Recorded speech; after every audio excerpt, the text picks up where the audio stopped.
Kegiatan ini merupakan kerjasama antara Indonesia Contact Center Association, NICE, dan Selindo Alpha.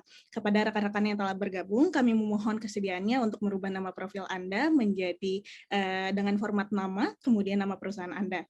Hari ini akan ada hadiah Lucky Draw dan hadiah pertanyaan terbaik yang disediakan oleh Selindo Alpha bagi peserta yang beruntung. Jangan lewatkan kesempatan tersebut dan ikuti kegiatannya sampai akhir. Kegiatan ini akan dipandu oleh Bapak Armanto Prasetyo dari Selindo Alpha. Untuk waktu dan tempatnya kami persilakan. Oke, thank you Mbak Alia. Selamat pagi Bapak Ibu teman-teman. Apa kabar? Semuanya sehat ya. Mudah-mudahan semua sehat walafiat. Itu penting banget dalam kondisi saat ini. Yang penting kita semua sehat. Oke, thank you banget sudah hadir pada pagi hari ini teman-teman. Seperti tadi Mbak Alia sudah sampaikan, kita hari ini ada teknologi sharing ya. Bentuknya kita akan banyak diskusi, ngobrol dengan beberapa panelis yang hadir pada pagi hari ini. Mudah-mudahan bisa memberi insight bagi teman-teman sekalian. Oke, sebelumnya perkenalkan, nama saya Armanto, akan menjadi host pada pagi hari ini. Saya dari Selindo Alpha. Kemudian acara pagi hari ini, seperti tadi Mbak Alia sampaikan, diselenggarakan oleh berkat kerjasama antara ICCA, NICE, dan Selindo Alpha. Mungkin sedikit informasi bagi teman-teman yang belum kenal siapa itu NICE. NICE itu adalah software company, perusahaan teknologi yang fokus pada pengembangan untuk customer experience atau customer service, ya, membantu banyak perusahaan untuk mencapai customer service yang lebih baik, kemudian better compliance, dan juga better workforce seperti itu. Dan Selindo Alpha adalah perusahaan nasional, teman-teman. Kami sudah lebih dari 25 tahun bergerak di bidang contact center dan infrastruktur pendukungnya. Jadi sudah banyak sekali perusahaan yang kami bantu untuk baik dari segi setup maupun planning dan maintenance contact centernya. Oke. Baik, Bapak Ibu teman-teman, santai saja acara hari ini kita serius tapi santai gitu ya, karena akan banyak ada ngobrol-ngobrol. Oke, saya sampaikan dulu house rule-nya. Tadi Mbak Alia juga sedikit sudah sampaikan ya, jadi mohon menggunakan real name Anda di Zoom ya, supaya kami lebih mudah bisa mengidentifikasi Anda. Dan kemudian kalau ada Anda pertanyaan, silahkan diketik aja di chat box gitu ya, karena kita nggak akan buka mic-nya karena cukup banyak partisipan. Saya senang banget pagi hari ini sudah ada 71 orang yang hadir dan saya yakin akan terus bertambah. Dan please stay until the end of the show karena ada prize menarik, GrabFood voucher senilai Rp300.000 untuk 5 orang pemenang. Selain juga ada hadiah menarik dari ICCA untuk penanya terbaik. Oke, Bapak Ibu teman-teman, saya perkenalkan panelis pada pagi hari ini. Saya tidak sendiri, ada 4 orang narasumber yang luar biasa sekali yang berkompeten di bidangnya. Yang pertama adalah Pak Wahyudi Leksopinarto. Ini beliau seorang praktisi contact center, punya pengalaman lebih dari 10 tahun ya di dunia contact center dan 5 tahun pengalaman di bidang data analytic. Selamat pagi Pak Wahyudi. Kemudian ada Pak Usman. Pagi. Ya.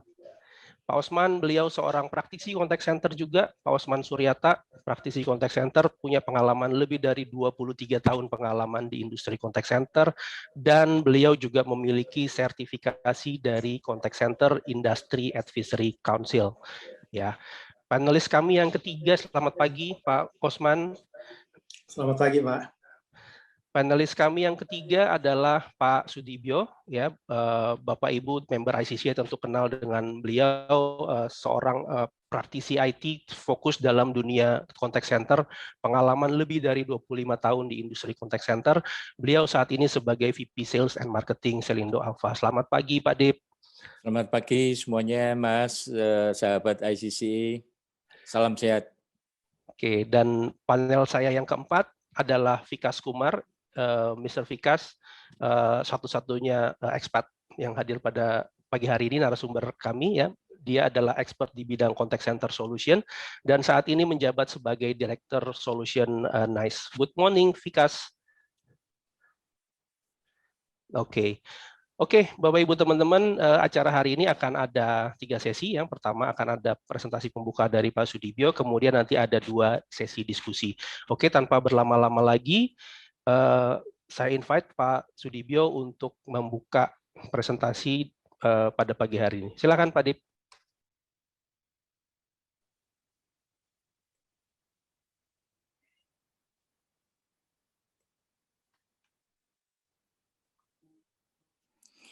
Oke, selamat pagi. Apakah screen-nya sudah bisa terlihat, Mas? Terlihat jelas, Pak. Oke. Jadi semuanya para sahabat ICCA, terima kasih telah berkumpul di dalam Zoom meeting ini. Ya, hari ini kita akan sharing bersama dengan para pakar ya yang berpengalaman bertahun-tahun di bidang contact center. Terima kasih juga kepada para speaker, pembicara, Pak Wahyudi, Pak Usman yang telah meluangkan waktu pagi hari ini. Juga support from NICE, our principal, Pak Vikas. Good morning. Oke, untuk tidak berpanjang waktu, kita akan langsung ya nanti bentuknya akan berupa diskusi sehingga dalam waktu ya mungkin 1,5 jam ini kita bisa mendapatkan banyak hal ya. Jadi silakan untuk memberikan komentar, pertanyaan dan sebagainya at any time ya di lewat chat box di situ. Oke.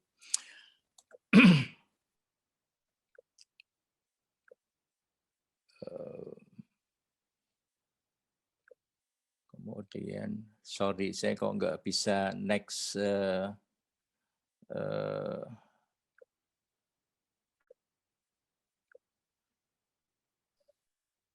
Mas Armanto. Atau perlu saya bantu, Pak? Saya present dari sini. Oke.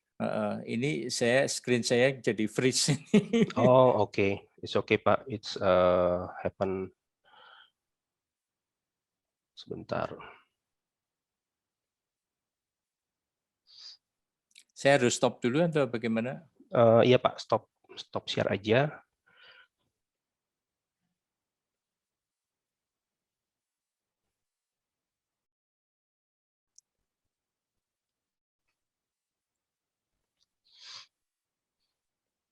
Alright, apakah screen-nya sudah kelihatan?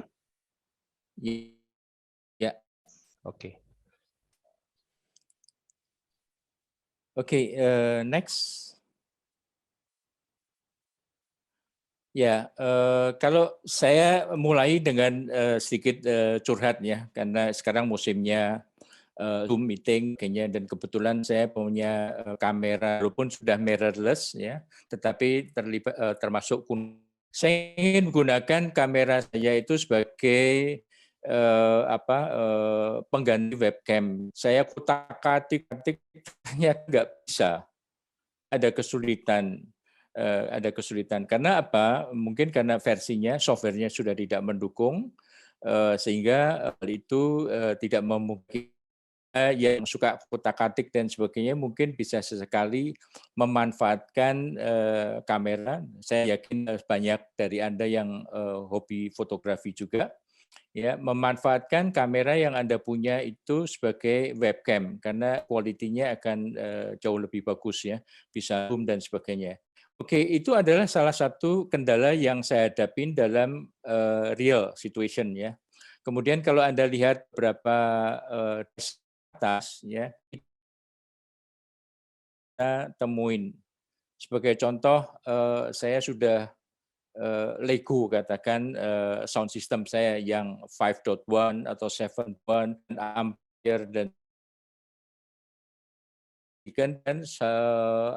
speaker yang kecil tapi mumpuni ya. Apakah Anda memakai Bose atau memakai Sonos atau memakai hal yang lain. Tripod digantikan dengan gimbal ya, sehingga video Anda bagi yang suka fotografi, videografi dan sebagainya. Saya punya mesin fax, saya lempar siapa yang mau juga nggak ada yang mau.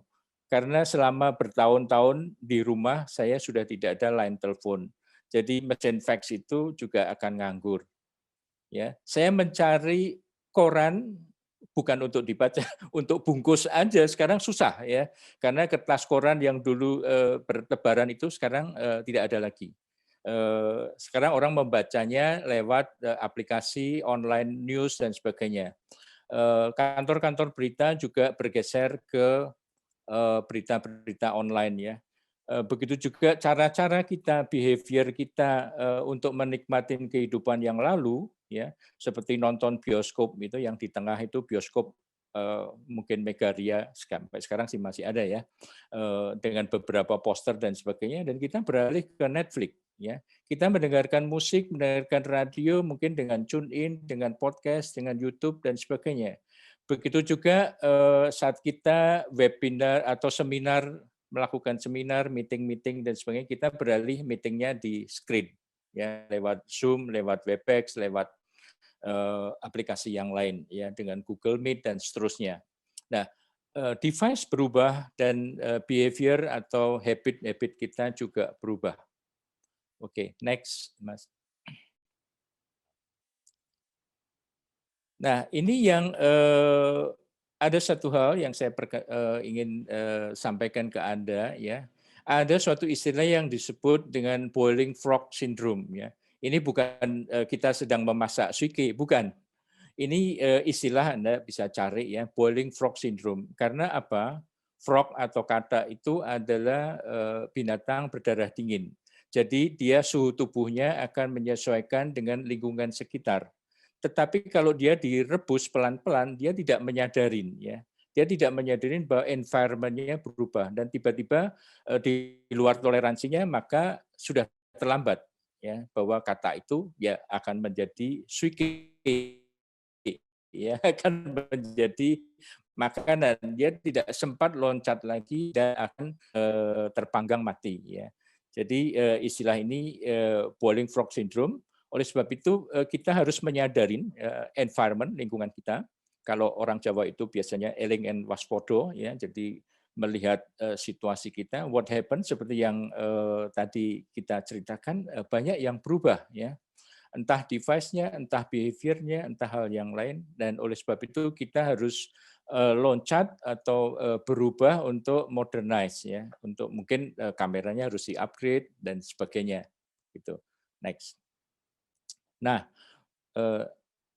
sekarang kalau di contact center, saya kira-kira akan kelompokkan itu environment ya, atau lingkungan sekitar itu ke 5 bagian ya.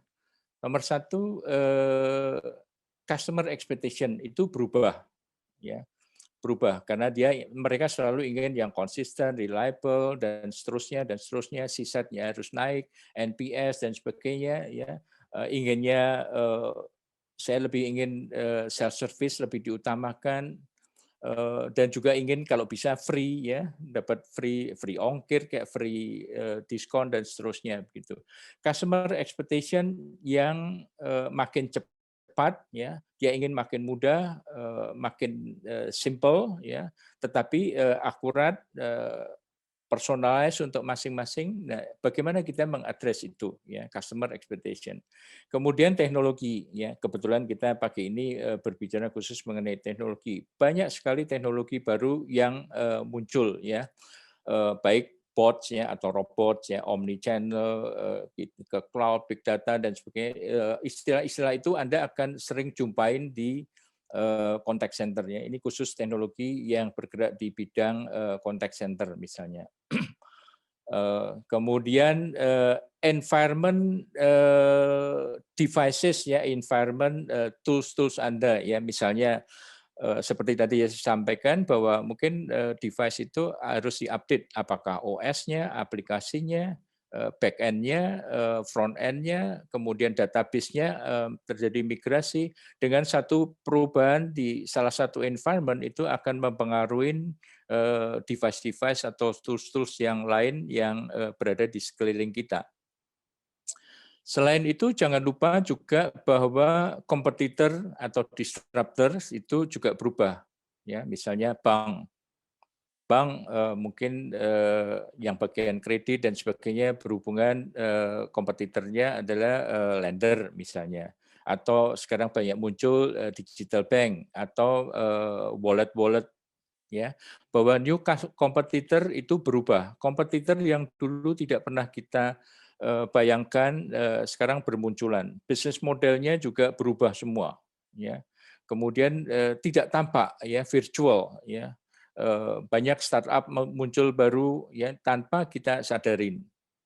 Dan satu lagi environment yaitu regulation. Nah, ini tidak boleh dilupakan karena kita di dalam bisnis untuk masing-masing, entah yang di FSI, Financial Services, atau di bidang bisnis yang lain, tentu saja ada regulation, ya, regulator dari pemerintah maupun secara global, ya, misalnya PDB. Ya, sekarang sayang sekali ini terjadi kebocoran data dan undang-undangnya sedang sudah disiapkan, harusnya sih sudah terbit, ya, PDB itu berhubungan dengan GDPR, ya, perlindungan data pribadi, ya, mungkin yang di bank dan sebagainya tahu mengenai PCI DSS, HIPAA, yang di kesehatan, ya, kemudian peraturan-peraturan dari OJK, ya, TCPA itu do not call list, ya, dan seterusnya, ya.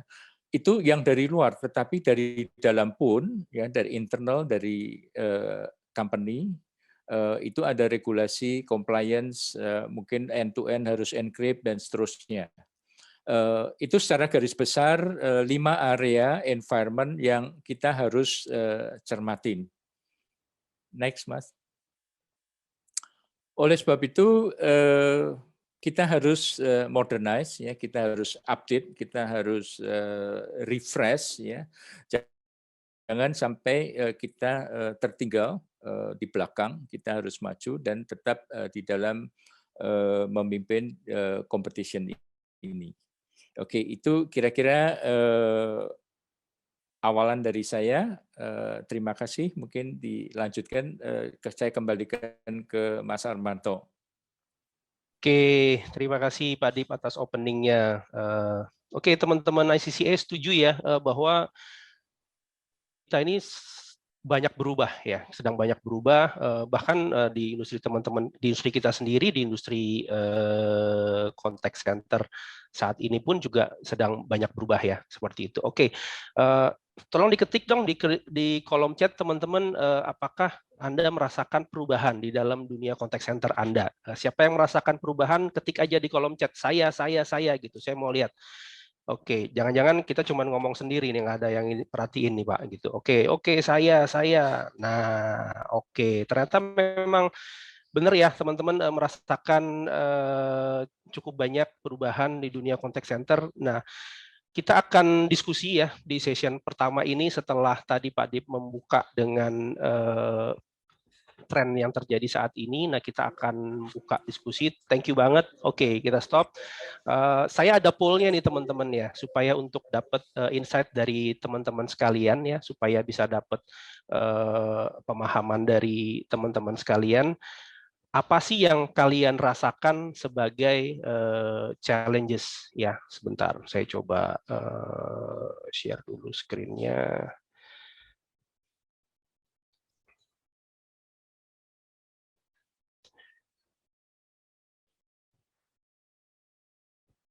Alright, untuk poll yang pertama ini teman-teman mungkin bisa kecepatan. Oke, pollnya sudah muncul ya. Poll yang pertama ini adalah apa sih yang kalian lihat sebagai tantangan di dalam operational contact center kalian? Apakah kalian merasa channel silo, masing-masing pisah-pisah, ada channel email sendiri, channel voice sendiri gitu ya, bikin pusing deh, terpisah-pisah gitu. Atau kalian mengalami masalah dengan tim engagement, terutama dalam situasi lagi mix combination kayak gini, physical distancing, ada beberapa yang di kantor, ada yang di rumah, pusing bagaimana bisa manage timnya supaya tetap bisa meet KPI dan SLA. Atau kalian merasa ada masalah dengan reporting, gimana bisa kalian mengukur kualitas dari agent performance kalian dan customer satisfaction. Atau kalian melihat ada masalah, aduh saya susah banget nih untuk bisa comply dengan peraturan-peraturan yang seringkali ganti, baik peraturan internal maupun peraturan dari eksternal. Atau kalian mengalami tantangan dengan work in the dark, istilahnya ini nggak tahu nih contact center gua nih mau dibawa kemana, apa sih yang mesti saya achieve dan sebagainya. Oke, silahkan di vote aja, kita masih tunggu dijawab yang paling, berarti kalian cuma bisa pilih satu ya. Oke, silakan berpartisipasi karena nanti seperti saya bilang di akhir acara kita akan undi ya siapa yang berhak mendapatkan GrabFood voucher. Ini juga berdasarkan atas aktivitas teman-teman sekalian. Oke, kita tunggu 5 detik lagi. 5, 4, 3, 2, 1. Oke, mungkin bisa diakhirin poll-nya, Mbak Alia. Nah, oke, teman-teman bisa lihat ya hasilnya, bisa kelihatan nggak ya hasilnya? Kelihatan, Mas. Kelihatan ya. Mas. Oke. Nah, teman-teman, ini hampir imbang nih ternyata nomor 1 dan nomor 2 antara channel silo gitu ya. Jadi 35% dari audiens mengalami masalah dengan channel-channel yang tidak terintegrasi ya. Terus kemudian ada 35% juga mengalami masalah dengan team engagement ya, dan kemudian di peringkat ketiga 16% itu mengalami masalah dengan reporting gitu. Nah, saya mau invite panel kita pada pagi hari ini ada Pak Wahyudi, ada Pak Osman, Pak Sudibyo, dan Pak Vikas. Pak Wahyudi, pagi Pak. Nah ini ya, selamat input pagi, Pak. Insight teman-teman menarik banget nih Pak Wahyudi ya. Nomor pertama mereka melihat channel silo ini menjadi challenge Pak. Bagaimana komentar Bapak tentang ini Pak? Iya, benar sekali Pak. Jadi karena sekarang ini tuh kita punya secara customer service kita punya banyak channel untuk menerima keluhan atau feedback dari customer kita.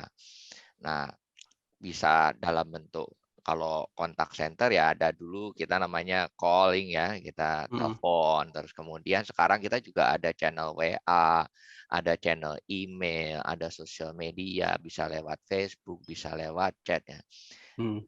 Nah, masalahnya itu sekarang customer itu bisa lewat call, bisa lewat chat. Nah, biasanya sekarang ini kalau call kan kita seringkali, wah ini biayanya lebih mahal dibandingkan kalau kita chat. Nah, kemudian biasanya pakai chat. Problemnya adalah pada saat kita pakai chat itu tidak bisa langsung dilayanin sepenuhnya keluhannya. Jadi kalau misalnya contohnya ada sanggahan transaksi gitu ya, dispute transaction, itu kita butuh verifikasi. Nah, biasanya di chat ini susah nih verifikasinya. Kemudian biasanya juga kadang-kadang kita juga sarankan untuk melalui telepon gitu kan. Nah, pada saat telepon, customer harus ngulangin lagi nih. Keluhannya dia harus dijelasin lagi. Karena sekarang itu kita belum punya atau ya mungkin sudah ada yang punya. Kita masih teknologinya masih tergolong baru ya. Apa yang di-chat sama customer di channel chat itu tidak terinformasikan di channel voice. Demikian pula di bagian misalnya kalau itu pun ada email, di email juga enggak ada integrasi sama voice. Sehingga customer itu terus harus ngulang-ulangin gitu ya. Saya mau dispute transaksi gitu. Nah itu tuh lumayan annoying Jadinya apa bikin bete mengganggu ya ya. Pak. Iya, Customer lama-lama experience-nya nggak bagus ya Pak. Lama-lama kan jadi marah gitu ya. Tadinya nggak terlalu emosi, tapi lama-lama karena harus mengulang-ulang, terus jadi emosi gitu. Terus belum perlakuannya pun kadang-kadang nggak standar kan antara kita ngerespon melalui chat sama kita ngomong itu beda gitu. Iya. Gitu sih. Dan itu seringkali terjadi ya Pak ya. Jadi ya saya pun misalnya sebagai customer seringkali komplain. Ya biasanya kita pertama looking the most cheapest option to contact, right Pak? Chat, Betul, right? ya. But most of the time we cannot solve at the first time. So kita mesti escalate call, ulangin lagi dan sebagainya. Jadi iya ini jadi valid banget kenapa ini dialami oleh 35% dari teman-teman kita ya Pak ya. Dan iya, ya. Betul. Oke, thank you Pak Wahyudi. Nah, kemudian saya mau ke Pak Osman nih, Pak Osman. Untuk ada teman-teman itu juga sekitar 35% yang facing masalah dengan team engagement dalam kondisi saat ini, di mana kita nggak bisa fully operated from the office, Pak Osman.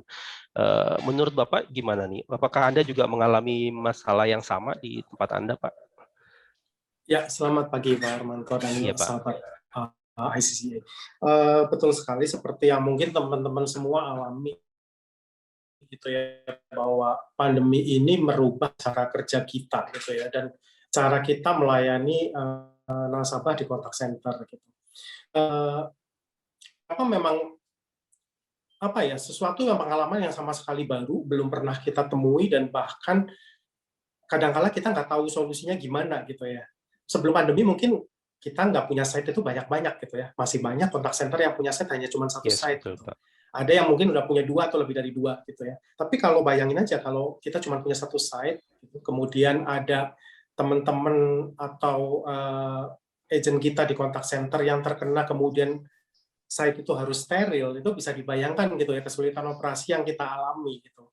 Kemudian pada saat kita mesti social distancing, kapasitas kita kurang 50%-nya gitu. Wah, sisanya mau dioperasi kemana gitu ya.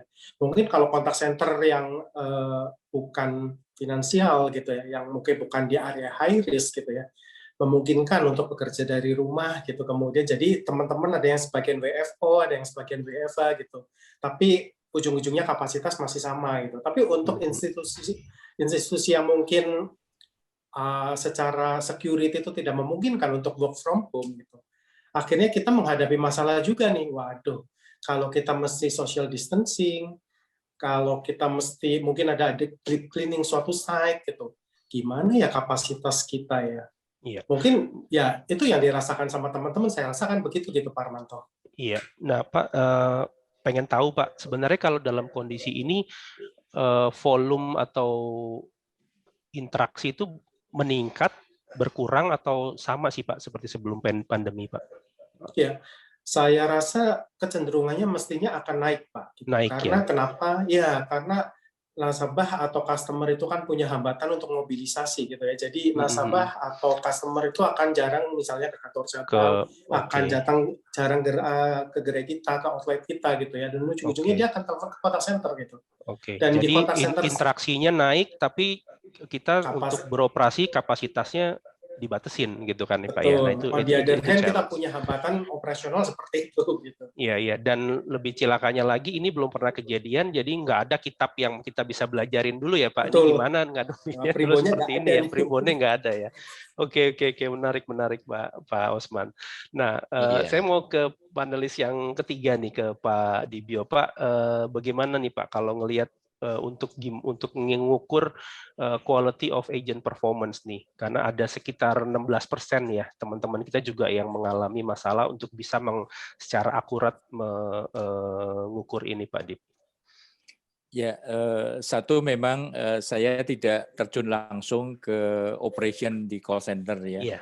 Saya hanya kita tentu dari Selindo membantu, dan requirement semacam ini dan khususnya bagi teman-teman seperti Pak Wahyudi, Pak Usman dan sebagainya, reporting itu adalah suatu kesulitan ya, suatu tantangan yang dihadapin. Tadi mengenai tim engagement ya, harus work from home atau sebagian dan seterusnya, kemudian juga silos dan sebagainya. Nah, untuk mengukurnya pun juga harus semua alat ukur yang dulu kita punyain ya, misalnya untuk agent performance dan sebagainya, hanya dilihat hanya dari sisi voice, hanya salah satu channel aja. Sementara channelnya sekarang berubah, baik dengan chat maupun dengan ini, maybe later on Vikas can add on, because of the omni channel and so on, so the practitioner have a difficulty to measure what is the really of the performance of the agent or as a overall performance of the contact center itself ya. Karena ya kita bilang jelek di voice ya, tetapi dia sangat rajin, anak milenial misalnya, agent milenial dan seterusnya, dia di chatting dan sebagainya, yang itu harus dinilai juga misalnya. Jadi memang agent performance tool to cover overall channel is needed. ya, karena channelnya makin banyak sehingga kita mempunyai suatu ukuran ya atau penilaian terhadap agent itu atau secara menyeluruh itu terhadap call center kita sendiri. Kita ini baik atau enggak sih? Itu betul, ya betul. Kalau jelek yang harus diimprove yang di mana dan seterusnya. Iya. Jadi kayaknya sambung menyambung ya Pak Dip ya, problemnya dari channel silo, team engagement, dan terakhirnya mengukur reportnya gimana sih untuk ukur yang seperti itu ya. Ya, habis itu mungkin yang sebagai tambahan kita tidak tahu booking in the dark. Booking in the dark-nya, oke. Booking in the dark. Terus habis itu ya kita ini bagus atau enggak sih, berapa naik atau tidak. Tapi senang sih Pak ngelihat hanya 5% dari audiens yang menjawab booking in the dark. Jadi mostly teman-teman sudah tahu ini contact center-nya mau direction-nya seperti apa, itu syukur alhamdulillah sih. Oke, I will go to Vikas for to sum up of this problem. First of all, do you see this is also the challenge that happen in other country, not just in Indonesia? You as a global company, how you see this problem, Vikas? So I would like to say two things, and first of all, thank you everyone for your views and also the participation of the audience. Two things, the topic of this conference, of course, is customer experience. But what we have also seen is one of the key things which is important for customer experience is the employees, the people who are delivering the service, the people who are actually the frontliners, the people who are facing the customers. And so another term, just like CX, which has come in very, very popular in last few years, is employee experience. So yes, CX is important, but CX cannot happen unless you have a good EX. Okay, so CX and EX will go together in hand. And it was interesting to see when I saw the results of the poll, because almost 50% of the people thinks that, while omni-channel experience, interaction handling, recording is important, but as much important is how to keep the people motivated, how to keep the frontliners in the front line motivated and connected, and always be available with the information so that they can create good experiences. Yeah. Because we are all human, right, Vikas? We, in order to create good customer experience, the employee experience must be good at the first moment, right? Oke, Bapak Ibu teman-teman, nah itu diskusi kita. Silahkan kalau Anda ada pertanyaan, diketik aja di kolom chat. Nanti kita akan bahas di sesi tanya jawab di terakhir. Mudah-mudahan kita ada cukup waktu untuk membahas itu semua. Oke, kita akan berlanjut ke sesi kedua. Namun sebelumnya biar rame ya, kita foto sesi dulu. Kita foto dulu ya bareng ya. Biasanya kan kalau kita seminar ada foto bareng-bareng ya. Nah, sekarang kita juga mesti ada foto sesinya nih. Nah, diaktifin dulu kameranya teman-teman. Oke, dengan pose-pose terbaiknya. Aku minta bantuan teman-teman dari ICCA buat doing a screen capture ya.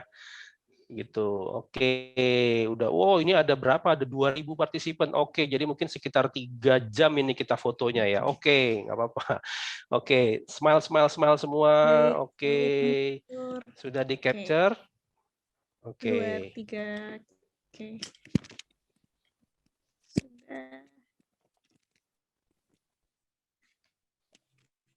Sudah semua Mbak Alia? Sudah, Pak. Sudah. Oh, kok nggak berasa ya? Biasanya kalau di foto berasa kita gitu. Oke, teman-teman. Nah, tadi kita udah ngeliat tuh challenge apa aja yang kalian hadapin gitu ya. Challenge apa aja yang kalian rasakan di operational contact center.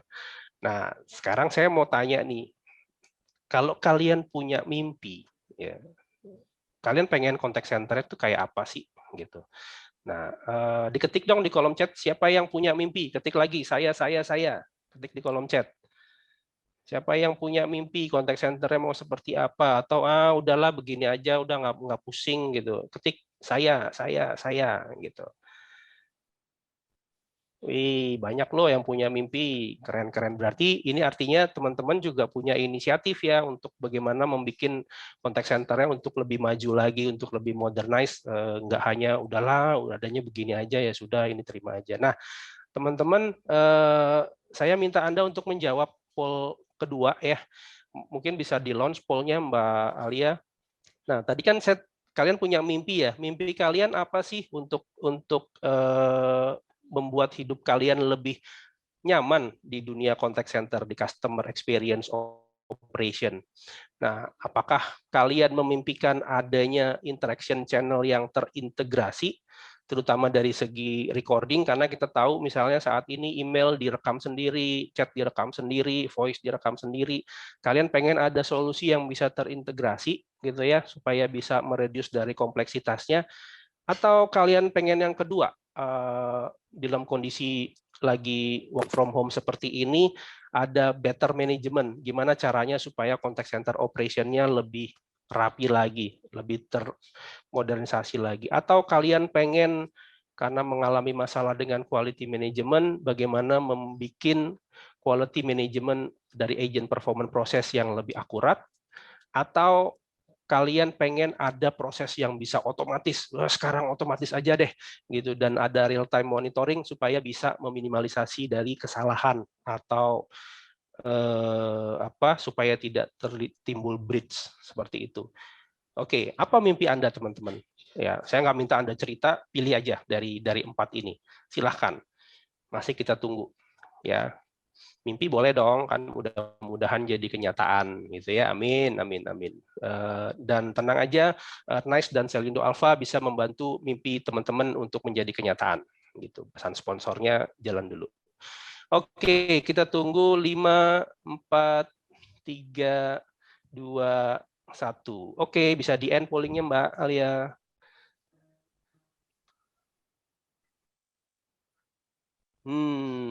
Oke. Hasilnya udah kelihatan teman-teman? Kelihatan ya?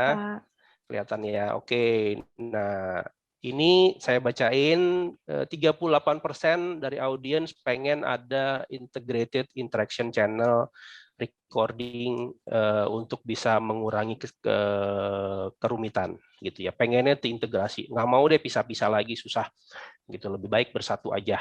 Terus kemudian 33% pengen ada bagaimana bisa memanage contact center operation yang lebih baik lagi, dan pengen ada 24% yang ingin ada proses terotomatisasi supaya error-error dan kesalahan itu bisa lebih terminimalisasi. Nah, saya mau ke panelis kita lagi nih pada pagi hari ini. Pak Wahyudi, bagaimana Pak Anda melihat dream dari teman-teman ini, Pak? Gitu. Apakah ini dream Anda juga, gitu, Pak? Iya, betul sekali. Jadi sama seperti yang tadi saya sampaikan di depan bahwa karena channel-channel kita itu masih silo gitu ya, sehingga tidak ada customer journey-nya itu, interaction-nya itu nggak nyambung gitu ya, tidak terintegrasi. Nah, kalau itu seandainya terintegrasi dengan baik gitu ya, satu, customer itu jadi sangat mudah lah, mau lewat channel mana aja nanti servisnya sama. Dan kalaupun dia harus berpindah channel, itu dia nggak perlu ngulangin masalahnya, dia nggak perlu ceritain, karena sebetulnya dari sisi agent sudah mengetahui problem yang dihadapin oleh nasabah atau customer kita. Terus at the same time dalam hal yang sama juga itu terjadi optimize resources ya. Jadi kan kalau tadi kita nyediain satu orang di channel chat, satu orang di channel voice. Nah, karena terintegrasi bisa jadi kita cukup satu orang nih gitu. Ya, saya simplify hanya 2 channel ya, tapi pada kenyataannya kan kita punya channel di email, ada di chat, di sosial media. Kadang di sosial media aja kita tuh bisa jadi ada beberapa agent gitu. Satu khusus Facebook, satu khusus Twitter gitu ya. Sedangkan mungkin sebetulnya kalau itu sudah terintegrasi, bisa jadi satu agent itu bisa menghandle 4 channel gitu ya. Terus tadi secara historika juga bisa terintegrasi, sehingga secara biaya pun juga sebetulnya secara bisnis atau perusahaan itu akan jauh lebih murah lah ya, atau istilahnya juga optimize gitu ya. Murah mungkin enggak karena teknologinya harus diinvest juga, tapi lebih optimize gitu ya. Saya bilang lebih optimize karena jumlah agent sama customer dari sisi bisnis untuk mengetahui problemnya customer itu cukup satu channel gitu.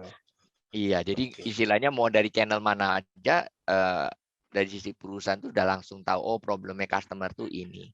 Jadi nggak perlu diulang-ulang gitu kan. Ya, tapi itu Pak, kalau dari sisi agentnya berarti juga dituntut agentnya juga harus punya multi skill ya, karena kan tadi kan dia harus bisa handle voice, terus handle web juga.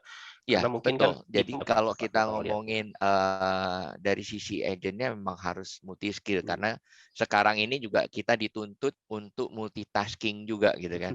Karena agent kita sebetulnya kalau kita ngomongin kasusnya, sebetulnya kasusnya kan sama ya.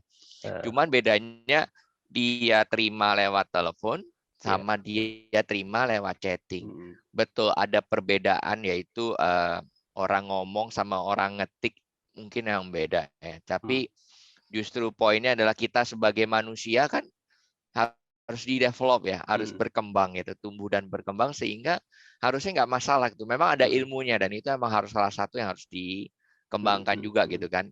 Mengetik dengan baik gitu kan. Mungkin juga bahasanya juga beda gitu kan, antara bahasa kita berbicara sama bahasa dengan mengetik gitu. Tapi itu harusnya harus menjadi apa namanya, keinginan yang harus dicapai sama teman-teman agent kita sih.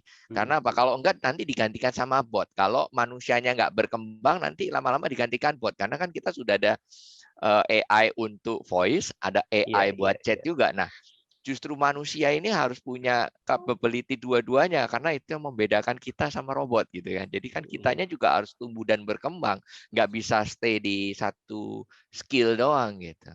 Jadi emang kita juga harus maju lah ya, karena kalau enggak nanti kita semua diganti sama robot semua nih. Iya. Jadi bukan jadi employee experience tapi robot experience. Betul. Jadinya kan begitu. Jadi kan justru poinnya adalah agent kita ini manusia loh. Manusia ini jauh lebih unggul dibandingkan bot gitu. Menarik.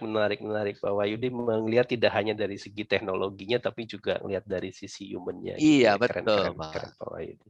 Oke, nah saya mau ke Pak Osman nih, Pak Osman. Gimana Bapak ngelihat dream dari teman-teman ini, Pak? Apakah itu juga yang Bapak inginkan gitu ya? Mungkin terutama monggo kalau mau mengadres untuk yang hybrid mode situation atau masalah automation untuk mengurangi vulnerabilities, Pak Osman. Silakan Pak. Mungkin belum di-unmute Pak Osman. Ya, sorry, tadi masih ke-mute ternyata. Saking semangatnya ya Pak. Ya, jadi menyambung yang paling pertama juga tadi mungkin Pak Armanto, bahwa pandemi ini memunculkan sesuatu yang sama sekali baru gitu ya. Once tadi kita punya problem kapasitas mungkin terpecahkan untuk company-company yang akhirnya bisa mengizinkan karyawannya untuk WFH gitu, work from home gitu ya. Tapi bagi contact center itu juga memunculkan problem baru gitu. Selama WFH itu gimana cara kita memastikan bahwa teman-teman kita yang kerja dari rumah itu sudah bekerja sesuai dengan prosedur yang ada gitu. Bagaimana teman-teman kita itu tetap update terhadap program, produk, sesuatu yang baru gitu, informasi yang baru gitu. Dan yang ketiga, yang ini mungkin juga saya rasakan walaupun saya kerja di bank dan teman-teman kontak center saya, teman-teman agent saya itu semuanya work from office gitu ya. Tapi dengan dikuranginya frekuensi tatap muka, meeting face to face meeting gitu, itu memunculkan sendiri untuk penyampaian informasi baik briefing, coaching gitu ya, dan kok rasanya beda ya. Tim saya bilang kok rasanya beda ya kita meng-coach teman-teman agent tidak face to face gitu, membriefing mereka hanya lewat kok beda gitu ya. Dan apalagi kalau kita punya new hire agent Pak, wah itu waktu kita belajar sistem, kalau nggak face to face itu setengah mati gitu. Saya nggak kebayang, apalagi kalau bagi teman-teman yang menjalankan work from home gitu.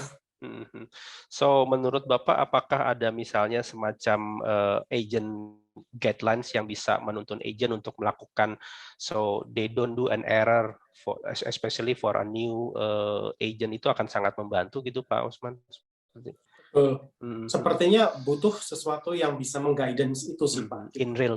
Tinggal setelah itu tinggal willingness-nya si agent gitu kan, dia mau baca atau enggak gitu. Tapi memang harus ada suatu guidance gitu sih Pak, supaya segala sesuatunya itu bisa berjalan sesuai dengan prosedurnya. Iya, betul. Karena kan as we know, the contact center industry itu kan terkenal dengan turnover-nya yang cukup tinggi kan Pak ya. Memang keluar masuk dan sebagainya.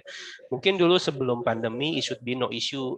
Kumpulin orang, kita training bareng-bareng. Ini prosedurnya, ngelakuinnya, lihat sistem bareng-bareng gitu. Teman, setelah pandemi, people cannot nggak bisa kumpul bareng-bareng lewat Zoom. Kok tetap beda ya rasanya ngajarin lewat Zoom? Kayaknya kok tetap nggak nyampe ya seperti itu. Dan maybe it needs better tools gitu ya supaya bisa how to guide agents untuk bisa work, mungkin bisa belajar independently gitu ya, tanpa juga harus tergantung dengan classroom, tergantung dari supervisornya kali ya, seperti itu mungkin. Betul. Ya Pak Osman. Iya menarik. Dan we don't know when this will be over kan Pak, kondisi seperti ini. Apakah tadi kan sebelum juga sempat ngobrol sama Pak Wahyudi, kayaknya ini akan jadi ya udah kondisinya ya ke sono akan beginilah, nggak bakal balik lagi, akan long term, nggak bakal balik lagi ke seperti sedia kala, nggak bisa lagi ngarepin ya kondisi yang sebelumnya gitu ya. So we have to live with this condition, dan gimana untuk moving forward-nya gitu ya Pak Osman ya. Betul. Makanya disebut new normal Mas. Nah, normalnya itu new. Iya. We cannot back to the old normal ya Pak. Iya. Oke, thank you Pak Osman atas sharingnya. Now I will go to Vikas. Vikas, we see this as a dream, and this is also what our panelists want in their operation, especially to relate it with the silo of the recording and maybe the real-time agent guideline and something like that. How you from NICE can help us with this, or maybe what is your insight? Please also, if you want to do some share or presentation, the time is yours, Vikas. Sure, thank you.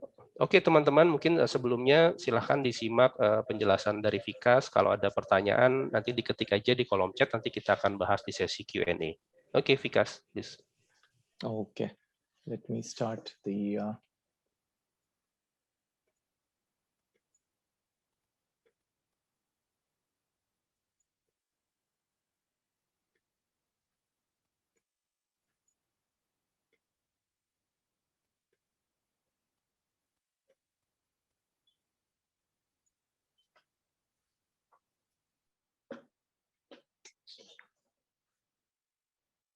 Okay, I think one of the things in the new normal is to ask everybody can see my screen and everybody can hear me.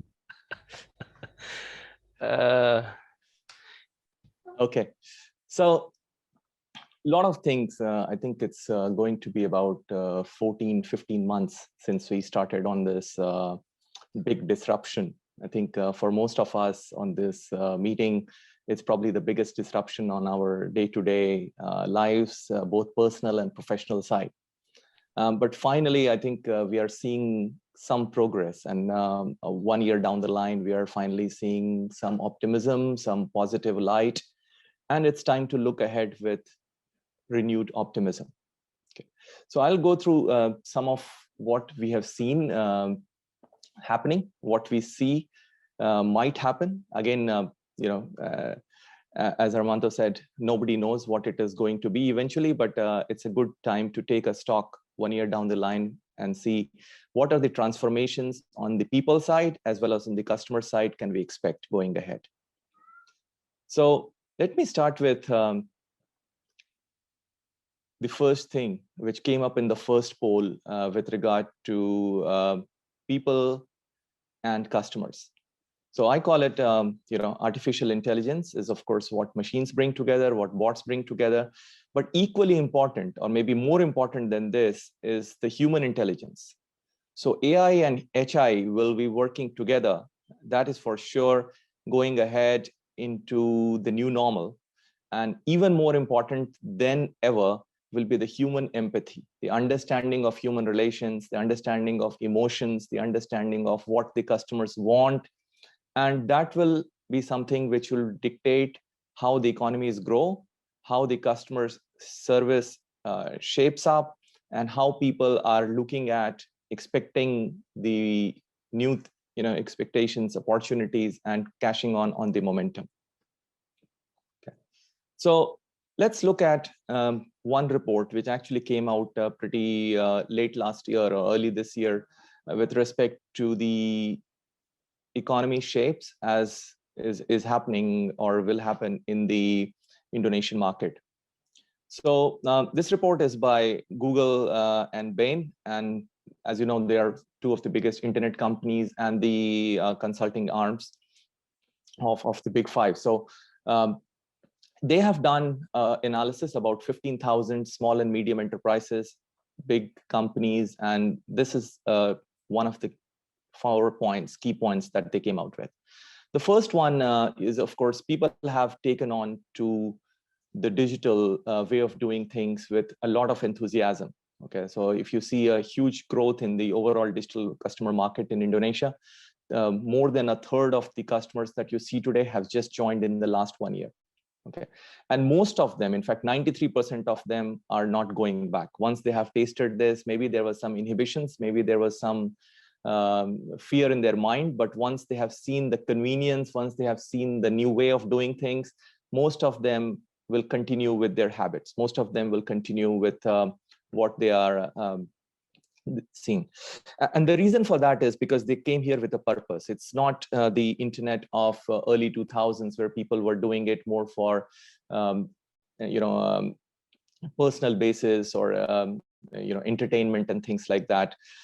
They're here to seek service for banking, financial institutions, healthcare, education, personal entertainment, which is a big break, and that's going to continue in most of them. And 80% of them think that this is something which is going to continue.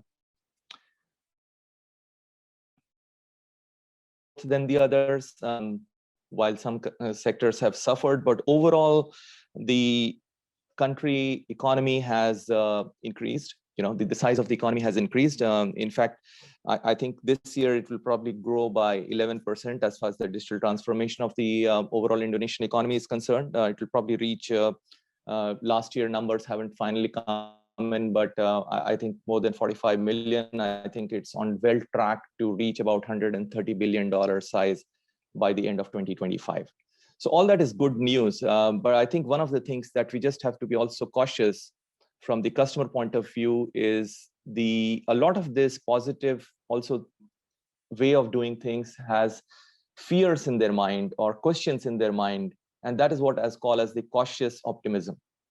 So they are adopting, they are accepting, but they also have questions. How are the companies going to share the information that I'm giving them? Okay, there is a lot of information, personal information, official information that I'm going to share with the companies. How are they going to take care of the contact and all of these things as we go ahead? Okay, so when we look at what is going to be, one thing is for sure, neither the customers nor the businesses are going to go back to the old way of doing things. That shift is permanent. Okay. Once, as you saw, in the previous report, 93% of the customers continue to do the new way of doing things. Internet will continue to transform the customer experience in new ways, in different ways. So what are the opportunities and what is the speed of these opportunities will determine how we can ride this. Okay. At the same time, if you look at the key barriers, there are still questions, as I said, in people's mind. How do we build the trust? The biggest question for the companies, for the enterprises, for the service providers is, how do I keep the customer trust? How do I assure them that I'm keeping their information safe, that I'm handling it with responsibility? Okay. And while there is a lot of growth, as I mentioned, some numbers for the Indonesian market, I think the challenge in 2021 and after that will be managing growth with profitability. Okay, growth for the sake of growing rapidly. I think a lot of growth companies have stabilized. We can already see some big mergers and acquisitions happening in the Indonesian market. Some were announced only last month. But that's going to be the way forward, right? A lot of consolidation and focus on profitability. Now, the other thing which is also equally important is the way in employee motivation, how that shapes up with respect to keeping the customers happy. The first thing will be to keep the employees happy. Okay, and as one famous going quote from Richard Branson, who was the founder of Virgin Airlines, goes that customers still will come number 2 after my employees. So everybody says that the customer is king, but I like this quote because he says customers are only number 2, and they come after the employees. So how do we keep the employees motivated? How do we manage their expectations? How do we keep them happy? Will be a key part of how fast the companies can grow and manage that growth. So let's look at the service expectations. And as I think most of us agree that it's going through a major change. 2 things key to that. One is the transition to the hybrid workforce. Now, I don't know, really, we will finally go 100% to office. Most companies are saying, most analysts are saying probably not. It will always be in forward way. Okay, it will be a mix of people working from offices, people working from within the contact center, working from home, working remotely from spoke arrangement. Probably going to be one key change. And how do we handle that? How do we make sure that we are leveraging that as a part of our plan and growth? Okay. And the second thing, and this is more from the customer side, is normalization of expectations. Okay, so when we talk about normalization of expectations, we are talking about I still want as a customer the same service. I don't know where you're providing this service from. I don't know what time you're providing this service from, but I want a common, uniform, standardized customer experience throughout the journey. Okay, so I don't want any compromises in my customer experience. I want a standardized customer experience with respect to the journey, irrespective of whether I'm on a sales journey or I'm seeking service or I'm in an expansion of the customer experience, needs to be uniform. Okay, so let's look at what we talk about managing growth, profitability. The first thing, as I said, is the regulations. The focus on compliance is again very hip. Okay, it's a big part of what the companies will look at this year is regulatory compliance. The second thing is about the gig economy. Okay, part-time people working remotely, working from home, working from anywhere. I call it the Uberization of society. Okay, for the agents, it's not like people have worked from same place all 5 days a week for 8 hours a day. It will be becoming more broken. It will become more amorphous. It will become something which is very much more flexible than what it has been in the past. The second thing, and this is more from again of customers' perspective, is multi-modular journeys across channels, journeys across locations, journeys across timeline. Okay, so how do we handle that information? How do we make sure that information is useful and create an insight from that? Is where we come to the fourth of this pillar, which is related to the big data. And that big data from the customer journey, the unstructured data is going to be a big part of defining the next frontier of customer experience. Okay, because that is something which will help me build a profile of the customer. That is something which will help me build a personalized experience every time. And that is something which can actually consume a lot of data, not just from the IoE, from websites, from wherever the customer may be. And all these events, all these information, all these digital bytes will need to create a view of the customer journey, which is very, very important for delivering a good and happy customer and good and motivated employees. Okay. So what can AI do in this? AI can actually help define these experiences, transform these experiences. Okay, and the 5 pillars in this transformation, some of these we spoke about earlier. The first one being customer experience. The second one everything digital, the employees and the workforce, the frontliners, and all of this stitched together by the two key technologies, okay? AI and automation and cloud. Everything that we do going ahead in 2021 and after will have infusion of cloud technologies, will have infusion of AI, and will be automated. So that's one thing which we are very, very keen. I'll just go through maybe 2 or 3 of these in the interest of time. And we are happy to have a dialogue with you in more detail for the other topics. So the first one relates to the customer experience, and this is related to the handling of the analytics, handling of the customer interactions as they come into the contact center. How do we collect that data? How do we collect both direct data, which is coming from, let's say, surveys that they fill in? They tell us how that experience was. They tell us how their feedback was. And the second thing is related to the indirect feedback, our own analysis of their interactions, our own analysis of what the interaction was, how they spoke, what did they say, what did they not say.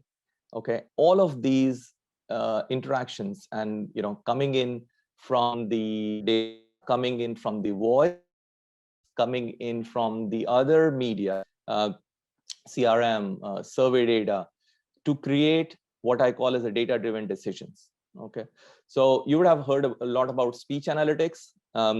This is the time to actually go ahead and talk about interaction analytics, which is, yes, voice and speech will be a big part of it still, but also to consume data by mixing it with other direct and indirect sources coming from existing ecosystem which you may already have, or something you can build into the future. And this is again coming in because we are talking about omni-channel. So not just voice, things which come in from the other media types. How do we record them? How do we make sure that we are able to do quality analytics on top of that? How do we make sure that we are getting insights on the basis of which we are able to take decisions driven by data, driven by, supported by the analytics, what the customer is telling us?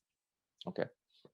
The other thing which also is going to be a key part of it going ahead is take a lot of these decisions, a lot of this validation, a lot of this authentication in real time. Okay, so for example, authenticating your customer using voice biometrics to make sure that you're doing a real-time authentication of who we are speaking to before we give them the information, before we seek information. So the customer comes in, yes, again, traditionally we have been asking personal questions to understand who they are, what is their address, what is their name and ID number. Rather than that, can we use voice biometrics to make sure that we are having the validated, unique customers, which can then be used for this validation. And then again, marry this with the compliance, marry this with the other handling of data to make sure that we are having all of the evidence to keep the thing going in real time. And the third pillar, which will be with respect to the workforce. How do we make sure that we are having the right people with the right skills available to take the interactions at the right time? So forecasting and using the historical data as well as the future-looking data enabled by AI to make sure that we have the right people in the right schedules. Okay, so not only we look at seasonality, we have some data which is coming from your ACD, data which is coming from your interaction management systems, and use that whole thing to build a unique and very accurate roster, which can then be used for staffing your contact center, so that you have right people at the right time with the right skills for handling the interactions as they come in, leading to not only meeting your SLAs, but also to make sure that you have the right quality interactions going ahead. Now, all of this will create good customer experience driven by technology. Okay, but again, a big focus and a big direction which we also see this year is this investments and choices for where the investments in the contact center go in will not be so much driven by the technology, but it should not be driven by technology, but more by your business needs. So all of these solutions that I just spoke about address a specific business requirement, address a specific business need that you may have. And as you can see, irrespective of whatever business need you may have, big data analytics can actually help you handle that and deliver a value for that thing, right? Whether you're looking at operational efficiency, like reducing handling time, increasing efficiency, you're looking at enhancing first call resolution, reducing time. Earlier the panel spoke about how do we make people in the dark information. So, but we still can't put them in, get them the right information at the right time, so that satisfaction. And doing all of this while ensure that we are on the right side of law. We have the compliance and the process adherence. Any data which does not need to be accessed is masked. Any data which does not need to be authorized is restricted. And making sure that we have all of these things as your key drivers as you look at your technology refresh. So the transformational experience is going to be something which is effortless, which is very personalized, which is adaptive to the changes, because that's one thing we can be only sure of, is the amount of changes which are going to be ahead is only going to be faster and quicker. Should be able to keep pace with your technology and not only look at what you have, but also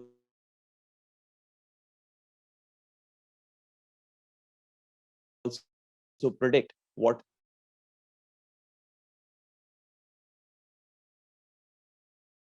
is going to happen next, and that's the right technology solutions for them.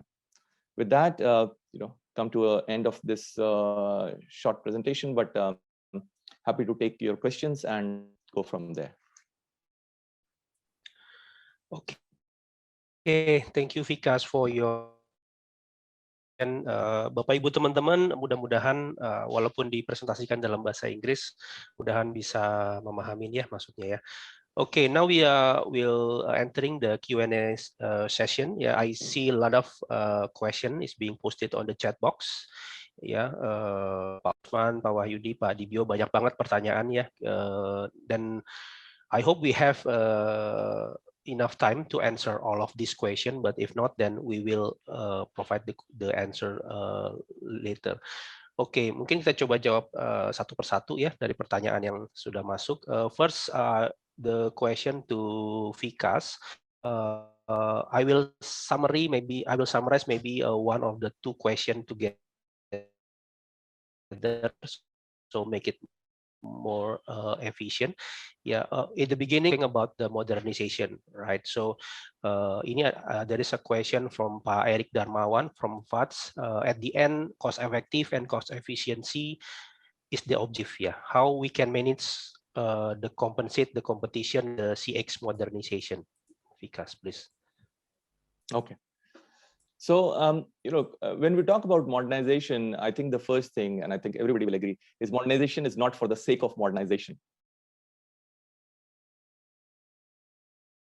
We don't want to just because we as the latest. Sometimes yes, but most of the times it will be driven by the business requirements. Okay, and when you talk about better handling of competition and better handling of that was the question, right? Yes. So it's giving, one of the big differentiators is great customer service.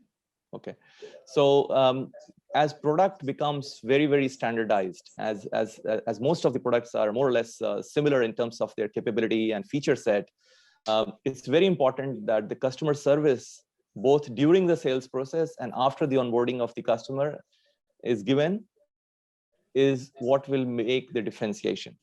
And I think that is where the customer experience is going to be a key competitive differentiator in terms of how we are able to make sure that the customer not only signs up with us for a service, but also retains and continues to grow with us as a service once they're happy with what we are providing them and what we are, serving them with. Yeah. And if related with the customer experience, you also mentioned about the employee experience. Yeah, there is a question from Pak Febrian from Infomedia. What is the most suitable way to implement both customer experience and employee experience in simultaneously, Vikas? Okay, so I think they go together in hand. Yeah. Okay, for example, some of the measurable metrics of customer experiences, you have good customer experience. You know, when you talk about what is good customer experience, the customer should get answer to the questions. How do they get answer to their questions? In the quickest possible time. So it's linked to the two things.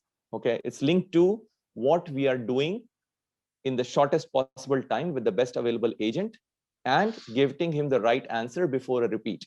Okay, so it's basically only possible when you have the right people to give the right answers, right? So how do we have right people with the right answers? You give them access to information. You can, you know, look at how do we give them access to information easily, frictionless, whether it's from the knowledge base, whether it's from a personal bot, whether it's from a virtual assistant, whatever technology you may deploy. Your business requirement is that you give access to the information to the agent so that they can serve the customers in the quickest possible time in the best available way to his satisfaction. So that's how you can say, you know, the CX and EX coming together is actually driven by EX first and then CX.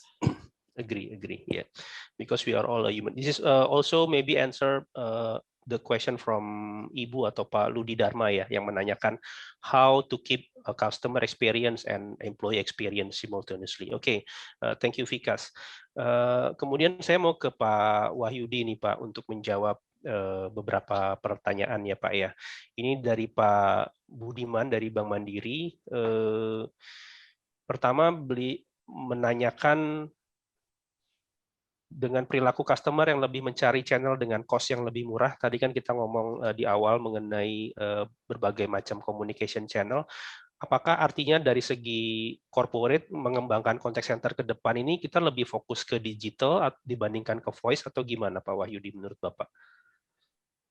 Iya, kita sebetulnya bisa lakukan dua-duanya sih Pak, karena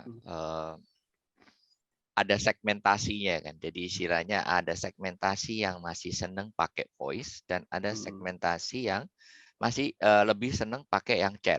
Nah, voice itu sebetulnya kita dengan era digital itu sebetulnya kita punya teknologi namanya VoIP. Ya, Yes. Voice Internet Protocol, dan itu kita dimungkinkan juga sih di zaman sekarang ini. Jadi sama kayak WA call. Jadi call center kita juga harusnya punya fasilitas seperti itu. Jadi ada voice call. Jadi voice call-nya ini tapi lewat jalur data. Jadi bukan pulsa lewat, ya Pak. Iya, bukan makan pulsa tapi makan kuota data gitu. Jadi itu juga sebetulnya biayanya kan sama dengan kayak chat ya, mungkin sedikit lebih mahal tapi masih relatif lebih murah dibandingkan dengan regular call gitu ya. Tapi kalau melihat dari company sendiri pengembangannya ini akan lebih banyak ke digital atau voice-nya yang masih akan dikembangin Pak? Yang tadi saya bilang sebetulnya ini preference ya Pak. Sebetulnya secara teknologi itu semuanya sudah ada gitu ya. Terus kemudian kita bisa kembangin ini juga kan namanya tadi yang VoIP tadi kan bisa juga. Dan kita tuh punya segmen sendiri Pak. Jadi kan kita tetap ada, kalau saya pribadi, saya preferable dengan voice, Pak. Karena saya orang yang lumayan, kalau misalnya di usia yang lebih senior nih, Pak, nasabah senior nih, untuk ngetik itu setengah mati, Pak. Iya kan? Karena itulah bedanya generasi milenial dan generasi kolonial kan, ya, Pak. Ya? Iya, Pak. Nah, makanya saya tadi bilang ada segmentasinya, Pak. Iya kan? Ada segmentasinya. Kalau segmentasi saya kan orang-orang yang seneng voice comment, Pak. Mendingan saya ngomong kan, Pak. Kan voice comment lebih canggih sebetulnya, Pak, daripada chat gitu kan.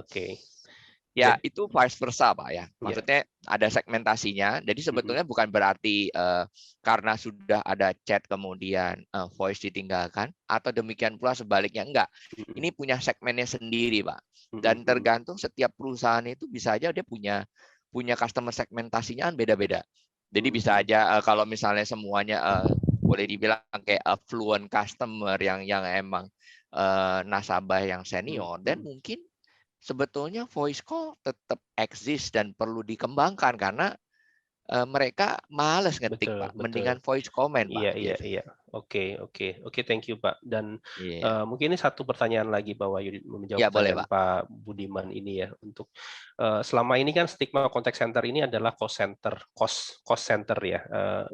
Kira-kira bisa nggak sih kalau dari dijadikan sebagai profit center, aktivitas apa aja, Pak? Untuk Ya. call center Jadi, ini supaya bisa jadi profit center dari segi operasional mungkin ya, Pak. Secara operasional itu kita menyebutnya sebagai cross selling, Pak. Jadi kalau kita, jadi gini ya, kalau misalnya zaman sekarang ini kan kita semuanya interaksinya aktif gitu ya, pakai digital. Nah, kadang-kadang kita itu kalau diteleponin itu susah nih, apalagi kita sekarang lagi webinar gitu ya. Kalau ada orang nelpon untuk nawarin produk itu kan susah, Pak. Kita biasanya otomatis udah reject at from aja. Di depan udah langsung kita reject. Tapi kalau kita sebagai customer menghubungin kontak center, kan sebetulnya itu opportunity yang paling besar untuk nawarin produk, Pak. Jadi kita bisa aja sebagai tempat call center ini sebetulnya adalah peluang yang terbesar untuk nawarin produk karena customernya sedang dia yang intent untuk ngubungin. Iya. Dia lagi ada waktu gitu kan. Dia lagi ada waktu untuk menghubungin kita. Nah, di saat itulah sebetulnya momen yang paling baik untuk nawarin. Dan ada kalanya customer ini punya problem itu bisa diselesaikan dengan cross selling, Mbak. Jadi nggak selalu komplain itu diselesaikan dengan kayak tadi waiving ya atau menghapuskan bunga atau segala macam. Tapi bisa jadi menawarkan ada features produk lain yang kita bisa tawarkan yang mungkin itu menjadi solusi problemnya nasabah. Jadi itu kan juga dengan adanya kita menawarkan produk, kita menjadi profit center juga kan, Pak. Karena kita lakukan cross selling. Jadi nggak selalu cost center sekarang ini bukan cost center sih. Jadi bukan tempat muat buang duit, enggak. Justru kita ini nge-generate revenue. Bahkan nggak cuman sebagai profit center atau istilahnya mungkin step awalnya ini Pak ya, kita nge-net off dulu gitu kan. Semua biaya investasi atau biaya produksinya kontak center ini dibiayai dari cross selling. Tapi kalau misalnya ini sudah menjadi cross selling-nya makin besar, bisa jadi kita bukan lagi cost center tapi jadi profit center. Betul, Pak. Karena tadi itu momen di mana customer itu yang ada waktu karena dia nelpon kita atau menghubungi kita. Tapi kan Pak Wahyudi tidak semua orang yang nelpon terus langsung ditawarkan kan mesti lihat what is the contact. Nah itu gimana Pak di operasionalnya? Yang ini ditawarin atau yang ini jangan gitu. Ya betul Pak. Jadi saya nyambung sama yang di-present sama yang disebutin sama Vikas tadi bahwa kita itu punya big data. Kita punya customer behavior, kita punya data transaksi customer, kita punya profile customer, sehingga kita bisa mengkombinasikan informasi itu ke dalam tadi sistem. Misalnya kita punya customer relationship management gitu ya, kita punya customer info di mana kita itu bisa kasih profiling ke customer. Begitu customer itu nelpon, kita bisa kasih seperti pop up atau ada message di drop down gitu yang menginformasikan customer ini itu bagusnya ditawarin produk ABC gitu. Tapi kalau customer yang lain mungkin ditawarinya bukan ABC tapi DEF gitu. Karena kita sudah punya analitik data di mana kita bisa kombinasiin tuh. Jadi pada saat customer nelpon, kita juga udah disupport dengan sebuah aplikasi yang bisa nge-pop up customer ini harus ditawarin sama apa. Gitu. Jadi untuk mendukung personalized experience itu tadi perlu ada basis data yang cukup ya Pak ya untuk bisa mempersonalize. Oh misalnya nih Armanto telepon nggak usah ditawarin dia utangnya udah banyak gitu ya Pak ya. Tapi misalnya bisa jadi begitu. Iya. Gitu. pakai yang lain, Pak. Gitu. Oke. Jadi instead of satu script yang sama untuk semua, tapi ada semacam asisten untuk agent yang untuk itu melakukan profiling. sangat bervariasi. It really depend on the callers and his profile seperti itu, gitu kan. Betul. Oke, menarik. Jadi Dan ini kita juga menawarkan produk sesuai dengan customer profile-nya gitu. Jadi customer experience-nya juga makin naik lagi kan gitu, karena nggak ditawarin, kita juga nggak nawarin semua produk atau istilahnya blindly offering gitu kan. Ya. Nah, itu menarik Bapak Ibu teman-teman. Jadi ya, can you imagine this? If you tend to doing this without the technology, I think it won't possible ya, karena butuh bantuan dari teknologi artificial intelligence yang bisa ngebantu kita semua supaya bisa bikin personal experience itu tadi. Oke, thank you Pak Wahyudi. Kemudian saya bisa nambahkan sedikit, Mas. Monggo Pak Dit. Menyambung Pak Wahyudi yang suka main data ini, big data dan sebagainya ya. Saya tambahkan sedikit, mungkin pendekatan bahwa dari cost center menjadi profit center dan sebagainya, mungkin tidak melulu dengan cara pandang kita, jualan dan sebagainya, tetapi dengan cost saving, ya, cost saving. Di antaranya misalnya mungkin juga bisa menjawab beberapa pertanyaan yang di bawah tadi.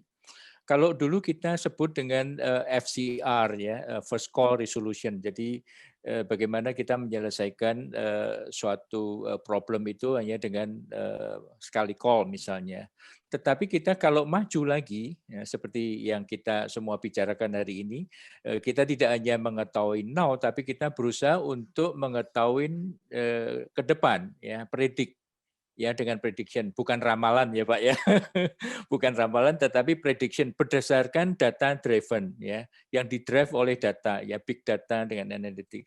Dan jangan lupa bahwa call center itu adalah data mining yang terbesar di dalam suatu perusahaan. Apa interaction antara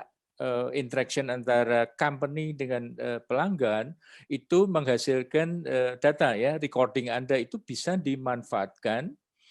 Apa sih yang dibicarakan, ya, jadi mengenai first call resolution itu next step-nya adalah root cause analysis. Kalau Anda bisa mematikan atau memberikan suatu jalan dari root cause-nya, otomatis kan problem itu nggak akan timbul.